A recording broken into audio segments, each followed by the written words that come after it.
Kembali ke sejarah dunia, mengapa kaum Yahudi itu ditarget dengan banyak penolakan, banyak ketidaksukaan terhadap Yahudi hingga menjadi gerakan yang mendunia dalam sejarah lama dunia. Gerakan itu diberi nama antisemit atau anti-Yahudi. Namun pada akhirnya dalam 100 tahun terakhir, kaum Yahudi berhasil membalik keadaan dan mulailah kaum Yahudi ini menguasai dunia dan berkuasa dengan adanya Amerika serta sekutu barat di belakangnya. Kita harus memahami cara dunia ini berjalan agar kita tidak salah melangkah ke depannya. Kita mundur sebentar ke masa kerajaan Romawi, dan ini sebelum Christianity ada. Bangsa Romawi adalah kaum pagan, kaum penyembah banyak dewa. Sementara kaum Yahudi menyembah hanya satu Tuhan atau dikenal dengan istilah monoteistik. Hal inilah awal ketidaksukaan Romawi terhadap Yahudi. Orang Romawi tidak boleh menikah dengan Yahudi, tidak boleh berkoneksi dengan Yahudi. Mereka memonitor hari Sabat sebagai hari yang aneh. Bahkan ketika pria muda kaum Yahudi bersunat, bagi Romawi ini adalah hal yang sangat tidak disukai. Oh iya, sebagai pelajaran, kalau kita tidak mengerti sesuatu, kita belajar. Kalau tidak paham, kita mencari tahu. Namun itu kan sekarang. Zaman dulu, kalau Anda tidak setuju atau berbeda, ataupun tidak paham, apa yang dilakukan? Mereka diberangus, mereka dibantai saja. Dan itulah yang terjadi dengan kaum Yahudi diperlakukan oleh Romawi. Sejak saat itulah membentuk karakter Yahudi yang selalu bersama atau stick together. Masa itu semakin parah ketika setelah masa Yesus disalib, di mana kita tahu siapa yang menyalib Yesus. Ya benar, Romawi. Yesus disalib kira-kira di tahun 33 Masehi, dan di tahun 70 Masehi Romawi menghancurkan Temple of Yerusalem, sebuah tempat suci kaum Yahudi dan kaum Kristen. Keduanya saling menyalahkan sebagai penyebab serangan Romawi ke Temple of Yerusalem tersebut. Gereja Kristen bahkan menuduh Yahudilah yang menyebabkan Yesus disalib. Cerita inilah yang menjadi salah satu cerita bersejarah persaingan dua agama, Kristen dan Yahudi. Gereja berperan besar dalam antisemit, anti-Yahudi dalam doktrin gereja masa itu, sehingga doktrin menyatakan bahwa kaum Yahudi seharusnya tidak layak ada lagi di muka bumi ini. Bahkan salah satu doktrinnya mengatakan kembalinya nanti Yesus ke bumi adalah memusnahkan kaum Yahudi. Sejak zaman Romawi tersebut, kaum Yahudi sudah keluar dari tanah Palestina ke seluruh penjuru dunia. Mereka lebih baik ngabur juga karena alasan lain. Mereka memang diusir. Terus mereka bukan hanya fisiknya, namun antisemit, kebencian terhadap mereka pun di mana-mana, ikut kemana-mana. Mereka di mana-mana, mereka ditolak. Kemudian di tahun 312 Romawi dipegang oleh Raja Kristen Konstantin. Kemudian seluruh Romawi menjadi Kristen.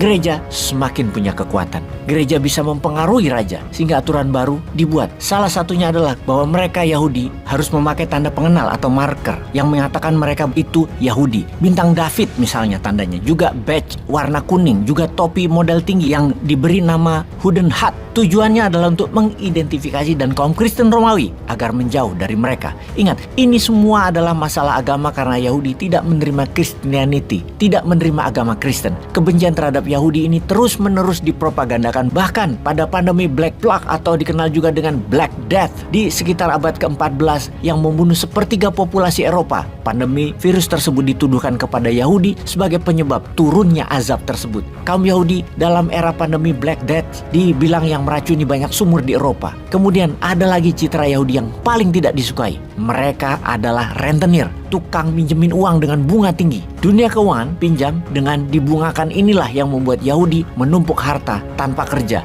hanya memainkan uang. Yang mana membungakan uang menjadi rentenir adalah sangat bertentangan dengan doktrin agama Samawi, dan itulah kekuatan kaum Yahudi sejak dulu. Ketidaksukaan pada Yahudi menjadi karena hal itu juga, di mana dalam sebuah drama misalnya ya karya William Shakespeare ada yang berjudul The Merchant of Venice atau Pedagang Venesia. Ada sebuah karakter antagonis, seorang Jewish lender atau rentenir Yahudi bernama Shylock yang meminjamkan uang kepada seorang tokoh Kristen dalam drama tersebut. Ujung dari ceritanya, peran yang sangat dibenci itu, si Shylock akhirnya jadi penganut Kristen. Kita mulai menangkap tentang sejarah panjang kebencian terhadap Yahudi tentunya. Mulai dari pengkhianatan yang membuat Yesus disalib, penyebar virus sampai ke rentenir pembunga uang. Gerakan ketidaksukaan terhadap Yahudi di Eropa di abad pertengahan itu bisa tercatat dalam sejarah, yaitu di tahun 1290-an Yahudi dibuang atau diekspel dari Inggris. Di tahun 1306 Yahudi dilarang di Prancis. Di tahun 1348 Yahudi diusir dari Switzerland, dan di tahun 1394 diusir dari Jerman. Bahkan semua penganut Yahudi itu diusir.